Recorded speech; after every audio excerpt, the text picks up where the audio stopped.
Who knew that silly season for team principals was even a thing?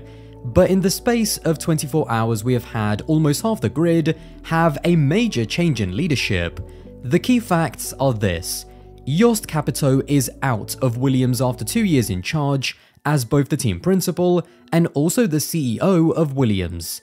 Not only that, but the team's technical director FX de Maison is also out after only 2 years. And as of now, unlike all of the other moves which are all interlinked, Williams go into 2023 with no team principal, no CEO, and no technical director as well. Ferrari, after the resignation of Mattia Binotto, have hired Fred Vasseur from Alfa Romeo Sauber as the team principal and also the general manager.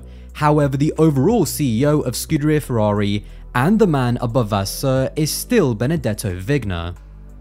With Vasseur going to Ferrari, Alfa Romeo Sauber have hired Andreas Seidl from McLaren, but not as their new team principal, but as the new CEO of Sauber. This represents a bigger position with more responsibility than just being a team principal at McLaren, and in the statement that Sauber released, they said that Seidl's first job will be finding a new team principal for the team ahead of the 2023 season. Zak Brown admitted that Andreas Seidl actually told him mid-season that he would leave McLaren at the end of his current contract, which was supposed to run out at the end of 2025. This would align perfectly with the arrival of Audi in 2026. Zak Brown also admitted that when it became obvious during the season that Binotto would go and that Ferrari would go after Fred Vasseur, this is when Sauber's owner Finn Rausing contacted Zak to see if there was a way to release Andreas Seidl early from his contract to replace Vasseur. Zak Brown said that he was happy to release Andreas Seidl because he was confident of promoting Andrea Stella from within McLaren as their new team principal, with Zak, of course, still being the overall CEO of McLaren Racing. So that is the quick roundup of where we are right now, but this channel is not about me delivering you the news, it's about delivering you my terrible opinions. So let's get into who I think are the biggest winners and losers from all of these changes, relative to the people involved, and also the current state and trajectory of each team. I'm going to start with the biggest losers and work my way up to the biggest winners, and undoubtedly the biggest losers are Williams. I'm not quite sure if the timing is coincidence or not, but Williams, unlike the other three teams, don't have replacements lined up and ready to go.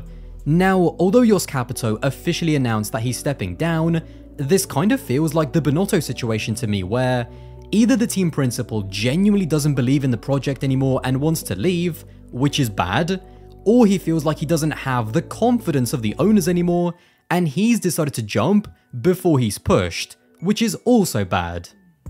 What's even more worrying to me than the boardroom politics is the fact that when Capito joined in 2021, he brought with him FX de Maison as the team's new technical director. Now, that was at a critical point with the incoming 2022 regulations. As we know, the FW44 was the worst car on the grid, and unlike a team like Aston Martin, who started only ahead of Williams and managed to really develop well throughout the season, Williams started last and made no progress. What worries me most from the technical side is that, with no technical director, this late into the 2023 car's development, whoever comes in is not going to have time to design their own car with their own vision. They'll just have to pick up the failing concept of the previous technical director until at least 2024. In the past 5 years, Williams have finished last in the championship 4 times. That is terrible. Unlike the other teams, the departure of Capito and FX doesn't feel like it's part of a wider calculated plan. It looks like the decision of a chaotic, disorganized organization which doesn't have a clear plan set out for the team's future. The next team I've got up the order is McLaren. Now, just to clarify, I don't think the team is anywhere near as bad off as Williams. I just think that at this moment relative to before, they are slightly weaker in losing Seidl. When it comes to his replacement in Andrea Stella, firstly, I think Zak has shown a lot of confidence to promote from within the team, instead of panicking that they need to go with someone outside of McLaren. It tells me that whilst I'm sure he's disappointed to see Seidl go, he has enough confidence that the people at the very top of the race team are more than ready to step up and continue to lead McLaren on their upward trajectory. As far as Andrea Stella, he has a huge amount of championship-winning F1 experience. From 2002 to 2008, he was a performance engineer at Ferrari for both Michael Schumacher and Kimi Raikkonen, before becoming a fully fledged race engineer for Kimi in 2009 and working as Fernando's race engineer for his entire time at Ferrari. He moved to McLaren in 2015 as head of operations, and since 2019 has been McLaren's executive racing director, working just under Seidl. The only question with Stella is that unlike when Seidl took over in 2019, Seidl already had experience in leading a championship-winning race team when he was in charge of Porsche in endurance racing. With Stella, whilst he has all of the knowledge and experience of working with winning drivers and team principals, now he's going to have to put all of that experience into practice and prove that he can pick up right where Seidl left off and lead the whole team as the main man. What I do think is a little bit concerning is why Seidl wanted to leave. Of course, the role at Sauber is a CEO role, so it is a step up. But as I said earlier, he told Zak Brown mid-season that he would leave for Audi in 2026 anyway. That is 3 years away.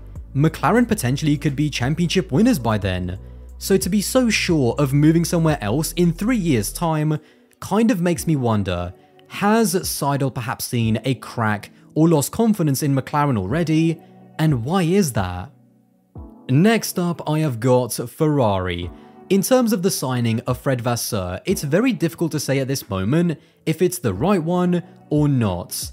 At Sauber, he was both the team principal and also the CEO, so going to Ferrari as just the team principal means that he's going to have less control and even more pressure from the board above him, especially if things go wrong. And we've all seen all too well what happens to Ferrari team principals who don't actually have any power when things do go wrong. Vasseur at Alfa Romeo didn't exactly propel the team forward after coming in midway through in 2017. Although financially the team are in a much better place, and at the very least the team has never really fallen too far backwards, the lack of progress under Vasseur isn't exactly great. His biggest challenge at Ferrari will be creating a culture where the race team on the ground can perform better under pressure, and also that technically the team can build on the good work that Binotto did to create a race-winning car year after year.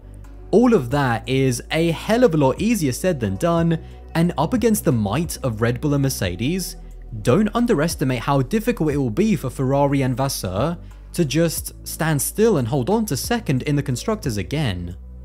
If Elkann and Vigner wanted to get rid of Binotto because they thought that he was the sole problem, then great, he's out.